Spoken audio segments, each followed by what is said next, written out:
பெரம்பலூரில் இருக்கேன். என் பேர் பானுமதி. எனக்கு ஆரியா ஃபேக்ட் இருக்குது. நான் ஜூன் மாதம் லாஸ்ட் வீக்கில் வந்து டாக்டரை பார்த்தேன். எல்லா இடத்துலையும் பார்த்தேன், எனக்கு சுகமாகலை. நான் செத்துருவேன்னு நினச்சேன். ஒரு மாதம் எங்கள் வீட்டுக்காரர் தான் தூக்கி உட்கார வைப்பாங்க, படுக்க வைப்பாங்க. அப்படி இருந்தேன் நான். அப்புறம் டிவியில் பார்த்துட்டு தான் சரின்ட்டு டாக்டர்கிட்ட இங்கே போகலாம் அப்படின்ட்டு வந்தோம். எனக்கு வந்து ஒன்றுமே இல்லை. இங்கே வந்து ஒரு 2வது மாதம் எனக்கு கொஞ்சம் வித்தியாசம் நல்லா தெரிஞ்சிச்சு. இப்போ வந்து நான் இப்போ ரொம்ப நல்லா இருக்கேன். நான் வந்து நல்ல சுகமாக இருக்கேன் நான். எனக்கு வந்து யூட்ரஸ்லேருந்து ஃபைப்ராய்டுன்னு சொன்னாங்க. அப்படின்னா என்னன்னு கூட எனக்கு தெரியாது. லாஸ்ட் இயர் ஃபஸ்ட்டில் ஸ்கேன் எடுத்தப்போ ஒன்றுமே இல்லை, நார்மலாக தான் இருக்குது. ப்ளீடிங், ஹெவி ப்ளீடிங், கிளாட்டாக ஆகிட்டே இருந்தது. எனக்கு ரொம்ப ப்ராப்ளம் ரொம்ப வருஷமாக இருந்துட்டுருக்கு.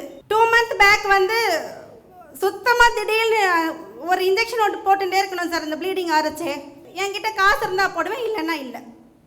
ஒரு சாட்டர்டே சண்டே தானே, பாப்பாவுக்கு ஸ்கூல் கிடையாது, லஞ்ச் ப்ரிப்பேர் பண்ணுற வேலையெல்லாம் கிடையாது, போட வேண்டாம், கேஷ் இல்லைன்னு விட்டேன் சார். சாட்டர்டே நைட் ரொம்ப முடியாமல் போயிடுச்சு சார். அன்றைக்கி செத்துருவேன்னு நினச்சேன் நான். பாப்பாவுக்கு வந்துட்டு ஒரு 9:30க்கு சொல்லின்னு இருக்கேன். என் குழந்தைய எழுப்பி, பாப்பா மம்மி செத்துருவேம்மா, உனக்குன்னு ஏதோ கொஞ்சம் வச்சுருக்கேன், மம்மி செத்துருன்னா பேயா வருவேன்லாம், பயப்படாத, நான் ஒன்றும் பண்ண மாட்டேன், டேடிக்கு மட்டும் ஃபோன் பண்ணேன். Is in out of city sir. அதனால் வந்து டேடிக்கு மட்டும் ஃபோன் பண்ணி, டேடி வந்து நம்ம ரிலேட்டிவ்ஸ்க்கு சொல்லுவாங்க, நம்ம ஆளுங்கன்னு வந்ததுக்கிறமா தான் நீ லாக்கே ஓப்பன் பண்ணணும். நான் அவளுக்கு கொடுத்த இன்ஸ்ட்ரக்ஷன், 6 வயசு குழந்தைக்கு கொடுத்துட்டுருக்க இன்ஸ்ட்ரக்ஷன் சார் இது.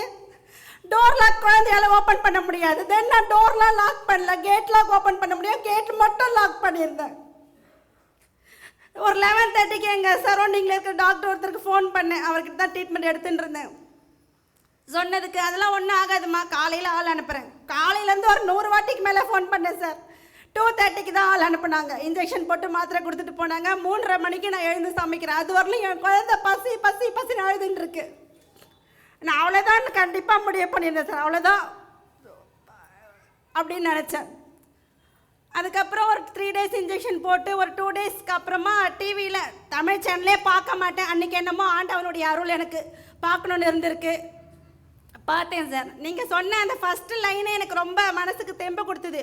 மனித உடலில் நீக்க வேண்டியது வந்துட்டு நகமும் முடியும் மட்டும்தான். நீங்கள் பாருங்கள், அதுவே ஏன்னா ஆப்ரேஷன் பண்ணிக்கிறது பெரிய விஷயம் இல்லை, கவர்மெண்ட் ஹாஸ்பிட்டலில் போய் பண்ணிக்கலாம். 9 days அங்கே இருக்கணுமா, அப்புறமா வெயிட் தூக்கக்கூடாது, எல்லாமே நான் ஒருத்தி தான் பார்க்குறேன்றப்போ எதுவுமே பண்ணாமல் நான் ரெஸ்ட் எடுக்க முடியாது. அதுக்கு செத்துடலாம். இருந்தும் இல்லாமல் இருக்கிறது, இல்லாமையே போயிடலாம். அது ஒன்று தான் என் மனசில் அப்போ இருந்தது சார்.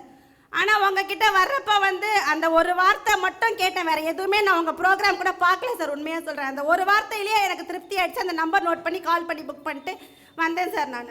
அதாவது உடம்பு நல்லா இருந்தால் தான் எதுவுமே வேலை செய்யும் அப்படின்ற மாதிரி. இப்போ எனக்கு வந்து நீங்கள் மருந்து கொடுத்தீங்க, அதுலேயே வந்து எனக்கு 90% ஓகே சார். அந்த மருந்தை எடுக்கிறதுக்கு இங்கே வந்த அன்றைக்கி நான் இன்ஜெக்ஷன் போட்டுட்டு வந்தேன். ஏன்னா இங்கே எவ்வளோ நேரம் ஆகும் தெரியாதுன்னு இங்கேருந்து போயிட்டு இன்ஜெக்ஷன் போடலாம். அப்போ எங்கள் வீட்டுக்கிட்ட இருக்கிறவங்கெல்லாம் சொன்னாங்க, முன்னையே போன மாதிரி இருக்குது, நிற்க கூட தெரியல. இப்படி தான் சார் இருந்தேன், இப்படியே தான் இருந்தேன். அப்புறம் லாஸ்ட் மந்த்து பீரியட் ஸ்டார்ட் ஆனப்போ சார் 7 days ஆச்சு, ரொம்ப நார்மல் ப்ளீடிங் சார். ஃபஸ்ட்டு எப்போ கல்யாணத்துக்கு முன்னே இருந்துச்சு, என் உடம்பு அப்படி இருக்குது சார். ரொம்ப தேங்க்ஸ் சார். என் குழந்தைக்காக என்னை நீங்கள் காப்பாற்றி கொடுத்தீங்க. டெய்லி காலைல சாமி கும்பிட்றப்ப எப்படி கண்ணை மூடி சாமியை நினைக்கிறோமோ, உங்களையும் அதே மாதிரி நினச்சிட்டு தான் சார் கும்பிட்றோம். சாமி ஃபோட்டோவாக உங்களை வைக்கலை, மனசுக்குள்ளே நினச்சி வேண்டிட்டு தான் சார் இருக்கும். எனக்கே சரியாக இருக்குது. ஏன்னா என் ஃப்ரெண்ட்ஸ் எல்லாருக்குமே தெரியும் சார், நான் எவ்வளோ வருஷமாக இந்த பிரச்சனையில் கஷ்டப்பட்டு இருக்கேன்னு. எதிர்பார்க்கவே இல்லை சார், நிஜமாக நான் எதிர்பார்க்கவே இல்லை சார். கடைசி வரலும் என் நிலைமை இவ்வளோதான் நான் நினச்சேன். இன்னும் என் குழந்தை என்னை வச்சுட்டு என்னெல்லாம் கஷ்டப்பட போகிறாளோன்னு நினச்சேன். அன்றைக்கி நான் சொன்னேன் சார், உங்களை பார்க்க மட்டும்தான் பிராப்தம் இருக்குது, 500 கொடுத்து ட்ரீட்மெண்ட் எடுக்க எனக்கு பிராப்தம் இல்லை சார் சொன்னேன். நான் உனக்கு பார்க்குறேன்டா, நீ போடா, ஃப்ரீயாக பார்க்குறேன்னாரு. பார்த்துட்டு இருக்காரு. காப்பாற்றி கொடுத்துட்டீங்க சார் என்ன. ரொம்ப நன்றி சார். என் பேர் வசந்தா. நான் வரதப்பன் தெருவில் இருக்கேன், வெஸ்ட் மாம்பலத்தில். எனக்கு 6 வருஷமாக கிட்னி ஃபெயிலியர், 2 கிட்னி ஃபெயிலியராக போய் ரொம்ப கஷ்டப்பட்டேன். ஒரே வாமிட்டு, காலெல்லாம் வீங்கி போச்சு, யூரின் பாஸ் ஆகாது, எதுவுமே சாப்பிட முடியாது, எது சாப்பிட்டாலும் வாமிட்டாக எடுத்துகிட்டு இருந்தேன். சாரை பார்த்ததுக்கப்புறம் தான் எனக்கு நல்ல சூழ்நிலை அமைஞ்சுது. ஒரு வாரம் ட்ரீட்மெண்ட் கொடுத்தாங்க ஈரோட்டில். ஒரு 10 பைசா கூட என்கிட்ட வாங்கிக்கல. அவங்க பெத்த புள்ள மாதிரி பார்த்துக்கிட்டாங்க. எந்த பிரச்சனையும் இல்லை. இப்போ நல்லா இருக்கேன், ஆக்டிவாக இருக்கேன். சாப்பிட்டா வாந்தி வந்தது, மயக்கம் வந்தது. நான் செத்து போயிடுவேனே முடிவு பண்ணாங்க. ஆனால் சார் மறுவாழ்வு. எங்கள் ஊர் வெள்ளாயம்பட்டு. நாங்கள் அனந்தபுரம் பக்கத்துலேருந்து வந்தோம். பாப்பாவுக்கு ஜுரம், ஒரு மாதமாக ஜுரம் அடிச்சு நின்றுட்டு ஹாஸ்பிட்டலுக்கு நிறைய ஹாஸ்பிட்டலுக்கு போனேன். எல்லா ஹாஸ்பிட்டலுமே முடியாதுன்னு வீட்டுக்கு தூக்கின்னு போயிட்டாங்க. கொண்டாந்து வீட்டை குழந்தைய நான் போட்டுட்டேன். டிவியில் பார்த்தேன் சாரை. டிவியில் பார்த்து டிவி மூலமாகவே நான் டி நகருக்கு போனேன், சென்னைக்கு. டி நகருக்கு போய் சார்கிட்ட அழுதேன், என் குழந்தை இந்தமாரி ஆயிடுச்சு சாருன்ட்டு. சார் எனக்கு தெம்ப சொன்னார், நீ இறைவனே வேண்டுமா, உனக்கு நான் ஃப்ரீயாக ட்ரீட்மெண்ட் பண்ணுறேம்மா, உன் குழந்தைக்கு பார்வை நான் வர வைக்கிறேம்மான்னு சொல்லியிருக்கிறாரு டாக்டரு. அந்த நம்பிக்கையோட டாக்டர்கிட்ட நான் 1 வருஷமாக ட்ரீட்மெண்ட்டு டாக்டர் ஃப்ரீயாக தான் எடுக்கிறாரு. இந்த டாக்டருக்கு கடவுளுக்கு மேலே நான் வேண்டிக்கின்னுக்கிறேன். இதுக்கு மேலே என்னால் கண் வந்து ஒரு சின்ன தலையில் ஒரு கட்டி மாதிரி இருந்துச்சு. அந்த குழந்தைக்கு கட்டி ஆப்ரேஷன் பண்ணி ஒரு கை கால் வராமல் போச்சு. இந்த குழந்தைக்கு கை கால் வராமல் போய் அதுக்கப்புறமேட்டு வந்து கண் எல்லாத்தையும் நார்மல் கொண்டு வந்து கண் பார்வை போயிடுச்சு. எல்லாமே சுத்தமாக கண் பார்வை போயிடுச்சு. எதுவுமே தெரியாது. அதுக்கப்புறம் நாம் ட்ரீட்மெண்ட் கொடுக்க சென்னைக்கு வந்துச்சு குழந்தை. இந்த பாவம் அங்கேருந்து வந்து இப்போ கிட்டத்தட்ட 1 இயர் ஆயிடுச்சு. இப்போது முழுக்க ஃப்ரீ தானே, இலவசமாக தான் பண்ணுறேன் நான். எல்லாம் கொடுத்து இன்றைக்கி வந்து பார்வை வந்து கிட்டத்தட்ட வந்து எதுவுமே தெரியாமல் பிளைண்டாக இருந்தது. இன்றைக்கி டார்ச் லைட் அடித்தா தெரியுது, வெளிச்சம் தெரியுது, அதனால் வந்து நடமாட முடியுது. ஓரளவுக்கு வந்து நீ கொண்டு வந்துருக்கோம். சுத்தமாக எதுவுமே தெரியாமல் போச்சு. சூரியனை கூட பார்க்காது என் குழந்தை. இன்னைக்கு சூரியன் வெளிச்சம்னாக்கா கண்ணு கூசுதுன்னுது. சுத்தமாக பார்வை அம்மா பகலில் கூட இருட்டெலாம் இருக்குதும்மா, லைட்டு போடுமான்னு சொல்லும். அப்படியே அந்த குழந்தை இன்னைக்கு வந்து எனக்கு சூரியனை பார்க்க முடியலம்மா, எனக்கு கண்ணாடி வெளிச்சு ஒலி தாங்க முடியலம்மா, எனக்கு டார்ச்சர் அடிக்கிறீங்க, எனக்கு ஒலி அடிக்குதுமா ஆன்னுது. கடைக்கு கூட பாப்பாவுக்கு உள்ளே இருந்து வெளியே கூட வர முடியாது. இன்றைக்கி அது தானாக கடைக்கு போகுது, கடையிலேருந்து வீட்டுக்கு வந்துடுது, யார் வராங்க யார் போகிறாங்கன்னு எல்லாமும் கண்டுபிடிக்குது பாப்பா. இன்றைக்கி ஒரு கால் சுத்தமாக வரல, ஒரு கை சுத்தமாக இல்லை. இன்றைக்கி டாக்டரு அந்த கை காலெல்லாம் நார்மலாக ஆக்கியிருக்கிறாரு. இதுக்கெல்லாம் காரணம் டாக்டரு தான். இந்த டாக்டர் முடக்குவாதம்னா முதல்ல என்னன்னு சொல்லிடுறேன். இந்த உலகத்திலேயே அதாவது மனசை பாதிக்கிறது இந்த ஃபிட்ஸு, மன வளர்ச்சி கொண்ட குழந்தைங்க. ஆனால் உடம்புல பாதிக்கிற வியாதி ஒன்றுன்னா முடக்குவாதம் தான் சார். அதாவது நரக வேதனைன்னு கேள்விப்பட்டிருப்பீங்க. அது ஒவ்வொரு நிமிடமும் தினம் சார். ஒவ்வொரு ஜாயின்ஸ் இருக்குல்ல, இப்போ மூட்டு வலின்னா இங்கே மட்டும்தான், மூட்டில் மட்டும்தான் வலிக்கும். இடுப்பு வலினா இடுப்பில் மட்டும்தான் வலிக்கும், உண்டா இல்லையா? ஆனால் அந்த முடக்குவாதங்கிறது என்னென்னா, இந்த எலும்பெல்லாம் எங்கெங்கெல்லாம் ஜாயின்ஸ் இருக்கோ எல்லா இடங்களிலும் வலிக்கும் சார். ஒரு இடத்துல வலிச்சாவே தாங்க முடியல, உடம்பு ஃபுல்லாக வலிக்கும் சார். தூங்க முடியாது. எத்தனை பேர் தெரியுமா முடக்குவாதத்தில் வந்து செத்து போயிடுன்னு சொல்லிட்டு அப்படி வந்து உயிரை மாற்றிக்கிற அளவுக்கு எவ்வளவு பேர் தெரியுமா நான் பார்த்துருக்கேன். நான் சத்தியமாக சொல்கிறேன், முடக்குவாதம் மட்டும் மனுஷனுக்கு வந்து வரவே கூடாது சார். உடம்பு வாழ்க்கையும் முடைக்கிறோம், உடம்பையும் முடைக்கிறோம். அது அனுபவிச்சுக்கு மட்டும்தான் அந்த கஷ்டம் தெரியும். உண்மை சார். அது தூக்கிட்டு வந்து தான் சார் என்னை போட்டாங்களே ஹாஸ்பிட்டலில். கை கால் எனக்கு வந்து சுத்தமாக பயங்கர வலி இருக்கும் சார். நீங்கள் சொன்ன மாதிரி நெகத்தில் கூட எனக்கு தலை வாரிக்க முடியாது, குளிக்க முடியாது, பாத்ரூம் போக முடியாது, எல்லாத்துக்குமே கஷ்டம் சார். சாப்பாடு சாப்பிட்டுட்டு தண்ணி எடுத்து குடிக்க முடியாது சார். எப்போவுமே அழுதுகிட்டே தான் சார். இப்போ எவ்வளோ ஹாஸ்பிட்டலில் போனேன், மெடிசன் எடுத்து எனக்கு எதுவுமே செட் ஆகலை சார். கடைசியாக டிவியில் பார்த்துட்டு சார்கிட்ட ஒரு தான் ட்ரை பண்ணி பார்க்கலாம், இதுதான் நமக்கு லாஸ்ட்டு, இனிமேல் நம்ம இருக்கக்கூடாது அப்படின்னு தான் சார் நினச்சிட்டு வந்தேன்.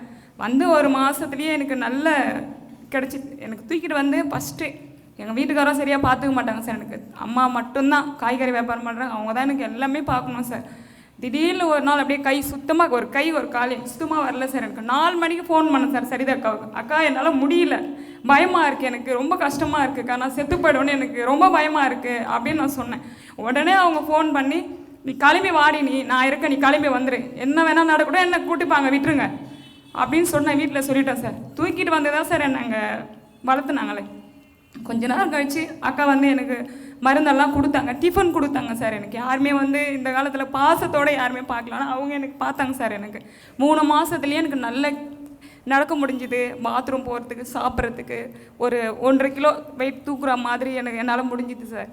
இப்போ 6 மாதம் ஆகுது சார் நான் சாப்பிட்டு. எனக்கு தைராய்டு சுத்தமாக கிளியர் ஆகிடுச்சு சார். எனக்கு ப்ளீடிங்கே வராது சார். எனக்கு 15 நாளுக்கு, இப்போது நான் 2 மாதத்துக்கு ஒரு டைம் அந்த மாதிரி தான் சார் எனக்கு வருமே. எனக்கு தைராய்டு சுத்தமாக கிளியர் ஆகிடுச்சு 6 மாதம் எடுத்ததுனால. இப்போ எனக்கு அந்த பிரச்சனை இல்லைங்க சார். மற்றபடி இப்போ நான் நல்லா இருக்கேன் சார், நார்மலாக இருக்குது. எல்லாத்துக்கும் உங்களுக்கு தான் சார் ரொம்ப நன்றி சொல்லணும். நான் எனக்கு நீங்கள் வந்து கடவுள் யாரும் நேரில் பார்க்கறது இல்லைங்க சார், ஆனால் கடவுள் வந்து மனுஷங்க ரூமாக வருவாங்கன்னு சொல்லலாம். அது உங்ககிட்ட பார்க்குறேன் சார். நான் முடிஞ்சால் நான் எனக்கு ஒரு ஆசை சார், உங்கள் கூட ஒரு ஃபோட்டோ எடுத்து வீட்டில் எனக்கு பிரேம் போட்டு வச்சுக்கணும்னு சொல்லிட்டு எல்லாரும் எனக்கு அப்படி ஒரு ஆசை இருக்குது சார். ஏன்னா பொழைக்க மாட்டா, செத்து போயிடுவா, கை கால் விளங்கலை அப்படின்ட்டு என்னை எல்லாரும் கிண்டல் பண்ணாங்க சார். இன்றைக்கி நான் தைரியமாக எல்லார்ட்டையும் சொல்கிறேன் சார், என்னை காப்பாற்றினது நான் இன்றைக்கி உயிரோடு இருக்கேன், அதுக்கு காரணம் நவீன் பாலாஜி டாக்டர் சார் தான். அதனால் எல்லார்ட்டையும் நான் சொல்கிறேன் சார். நான் எனக்கு ஒரு ஆசை சார், அது எனக்கு வந்து வீட்டில் உங்கள் படத்தை வச்சுக்கணும்னு சொல்லிட்டு சார். நான் இன்றைக்கி உயிரோடு இருக்கேன்னா, கவிதா இன்றைக்கி இருக்கான்னா அதுக்கு டாக்டர் நவீன் பாலாஜி சார் தான் சார் காரணம். அதுக்கு ரொம்ப நன்றி சார். நான் இன்றைக்கி ரொம்ப சந்தோஷமாக இருக்கேன். Thank you sir. வணக்கம் ஐயா, உனக்கு நன்றி சொல்கிறேன் சார். எனக்கு உறவுக்காரு கூட என்னை இந்த நோய் வந்துச்சுன்னு என்னை கேலி பண்ணாங்க. எனக்கு குழந்தை கூட கிட்ட கொடுக்க மாட்டாங்க. எனக்கு நான் இவ்வளோ கஷ்டம் எங்கெங்கோ ஹாஸ்பிட்டலுக்கு போனோம், அங்கேயும் குணமாகலை. நம்ம செத்துடுவோம், நம்மளுக்கு என்னத்துக்கு இந்த வாழ்க்கை, நம்மளுக்கு அரை வாழ்க்கை கடவுளை எடுத்துக்கணும் தடவுன்னு சொல்லிட்டு நான் அன்னைக்கு நான் கடவுளை வேண்டினேன், நீ எடுத்துக்கன்னு தான் சொன்னேன். ஒரு வேலை செய்ய முடியாது, சாப்பாடு செய்ய முடியாது, எனக்கு சாப்பிடவும் முடியாது. நான் அவ்வளோ துன்பத்தில் கஷ்டத்தில் நான் என்னத்துக்கு இந்த உயிர் வாழணும்னு தான் நினச்சேன் ஐயா. நான் திருத்தணி வர சொல்ல நான் டிவியில் பார்த்து எங்கள் பொண்ணை இட்டுக்கின்னு வந்து நான் பார்த்த பிறகு நான் பூர்ணமாக நான் குணமாடிக்கிறான். எனக்கு யாரும் 10 ரூபா கொடுத்து கூட எனக்கு யாரும் எனக்கு நினைக்கல. எனக்கு கடவுள் மாதிரி நீ என்னை நினச்சி எனக்கு பிரியா கொடுக்குறாரு, மொத்தம் எனக்கு பிரியா தான் கொடுக்குறாரு. எனக்கு எந்த கஷ்டமும் இல்லை. வணக்கம் சார்.